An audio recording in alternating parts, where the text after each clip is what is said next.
റസൂലുള്ളാഹി തങ്ങൾ അലിയാര കൊച്ചു വീട്ടിൽ നിന്ന് ഫാത്തിമ ബീവിൻ്റെ കവളത്തിങ്ങനെ കൈവച്ച് പറയുന്നുണ്ട്, ഫാത്തിമ, നിനക്കിവിടെ പട്ടിണി കിടന്നേക്കാം, പ്രയാസങ്ങൾ വന്നേക്കാം, പക്ഷെ ആ നിൽക്കുന്ന മനുഷ്യനുണ്ടല്ലോ, ലോകത്തിൽ നിനക്ക് കിട്ടാവുന്നതിൽ ഏറ്റവും മികച്ചൊരു ഭർത്താവിൻ്റെ കൈകളിലാണ് ഞാൻ നിന്നെ ഏൽപ്പിക്കുന്നത്.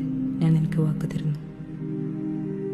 അഴകിൽ വിരിഞ്ഞൊരു പെൺകൊടി, അതിമികവ് കവിഞ്ഞൊരു ചെഞ്ചൊടി, അഹദിൻറിള പോൽ പുഞ്ചിരി, അതിലദബ് നിറയും മഞ്ചരി, ആറ്റൽ നബി തൻ പൂമകൾ, ആരും വാഴ്ത്തിടും തേന്മലർ, ആറ്റൽ നബി തൻ പൂമകൾ, ആരും വാഴ്ത്തിടും തേന്മലർ, ഓതിടാം റളിയല്ലാഹ് ഫാത്തിമ ബീമുല്ല.